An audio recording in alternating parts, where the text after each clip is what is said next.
Watching the final 3 episodes of Zom 100 Bucket List of the Dead is a very big mixed bag of emotions. But the emotion that I think best represents my feelings is a combination of pure enjoyment and rage. And the rage comes from a place that I'm glad exists.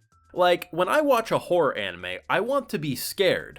A show making me scared is a good thing, even if I don't want to necessarily be scared in my day-to-day adventures. And in the same way, I don't want to be mad in my day-to-day adventures. If you're gonna have scumbags in an anime, and these were the biggest of scumbags, who just because, you know what, everyone's gonna turn into a zombie someday anyway, why not force them to do so? A village full of elderly people, a child, a questionable dog that did questionable things to a chicken, and all the likes, did not deserve what happened. But the fact that you just, over the course of these 3 episodes, I'm literally just thinking, no, we're not redeeming them, we're not gonna do this, that, or the third, I want them dead. And I was very happy that it happened. Now, a couple of the backstories, you're like, okay, yeah, that kind of sucks, but like, bro, just because you're an introvert and you didn't socialize that well, I was there. I was like you back in the day. But goddamn, push yourself outside the comfort zone. Don't turn into a school shooter because people... He even got invited. He got invited for lunch and ran away. It's like, bro,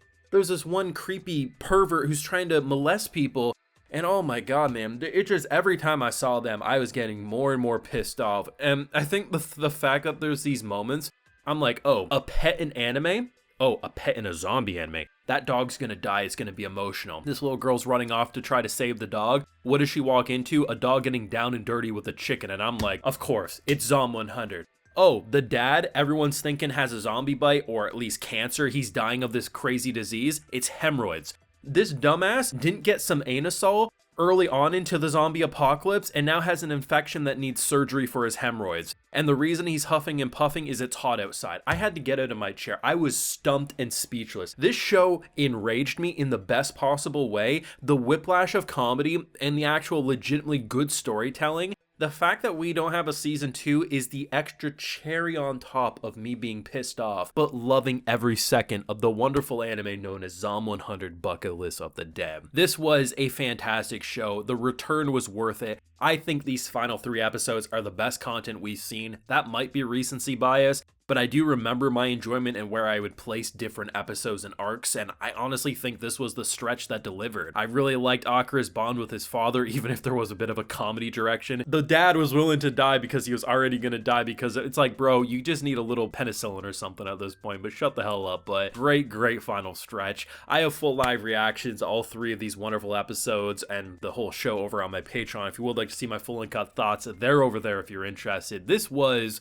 a banger return. Anytime these anime go on breaks because they don't have the episodes finished, you had the worry of, are they going to find a TV slot to air them in? And in this case, it was December 25th. They had all these episodes drop. Of course, the holidays, I was coming back to it at a later point. But most importantly, when these happen, a lot of times I notice that production committees are like, okay, finish the episodes, but don't give it the same type of polish that you would for the other episodes because, I mean, we're already stretching it thin. We got to move on to other projects. These episodes were very clearly close to being finished before everything hit the fan, and just they couldn't finish them. And I think because of that, we actually had very well produced final episodes. The expression in the facial animation, as much as I hate some of these scumbags, like especially Sharktooth Boy, his face was hyper realistic at multiple points. There's this animation where it's when Akira and Kensho they're swinging on the bridge to get to the other side.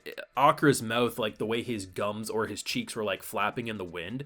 They had ridiculous detail to the animation that didn't need to be there for a show that was struggling so much with production, but they refined this bitch with a fine-tooth comb, man, and it was polished as hell. I mean, I'm really glad on one hand that we actually got to watch these back to back, because if I had to watch 10 through 12 on a weekly break, I would have been salty for 7 days at a time. And don't get it twisted, I am still salty, but a good salty, because you had antagonists that were legitimately evil. We had a girl ranging from having OCD and narcissistic behavior, so she turned into a psychopath in the apocalypse because people didn't listen to her way or the highway. You have a dude who was the worst at his jobs. He burnt a restaurant down, and as he watched that restaurant burn down after being the worst worker ever, he's like, well, they shouldn't have kept cigarette places in the kitchen. It's like, bro, you shouldn't be tossing your bullshit like that. He was just such a scumbag. The fact that Akira literally was like, oh bro, you got a hungry stomach? Me too, let's go catch a bite. Sure,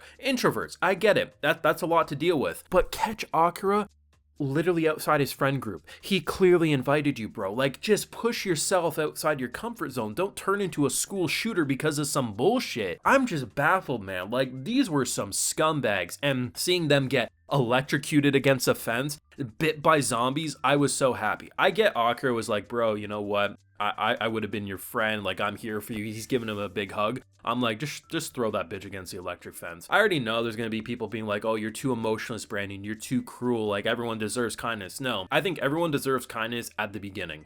Absolutely. We should treat everyone the way we want to be treated. But when we have a village full of elderly people, while yes, some of them are a little questionable with them jumping at Nurse Joy over here, at the end of the day, to just do this because of the lulz is psychopathic arsonist behavior, murderous behavior, and they deserved everything they got and more. And I did not shed a tear or feel bad when he was like, oh, I'm going swimming with my pal. Like, bro, you had that opportunity. You blew it. Just die off screen now. And like, it had me heated. It really did. I really thought it was a zombie bite with the dad. I really did.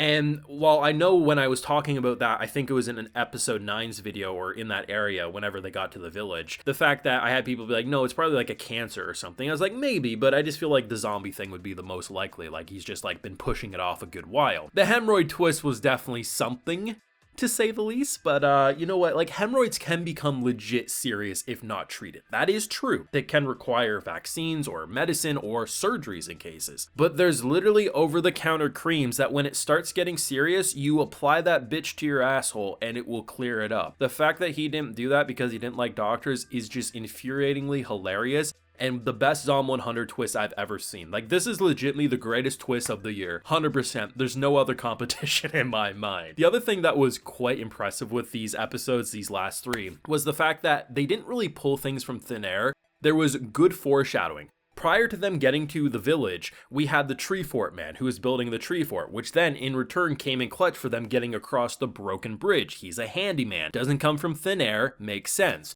My favorite was actually the zombie makeup. So when Akira pretends to be a zombie in order to get to his dad, right? He looks way too realistic, like the skin's peeled, and I'm like, okay, cover yourself in a little blood, give the zombie sounds, sure. But no, the fact that in earlier, I think it's in episode 10, they talk about how they were filming a zombie movie, and the fact that, you know, that's just horrifying in itself. You're literally doing a zombie movie, seeing people get ate, like, oh, haha, this just looks like it's a part of the film.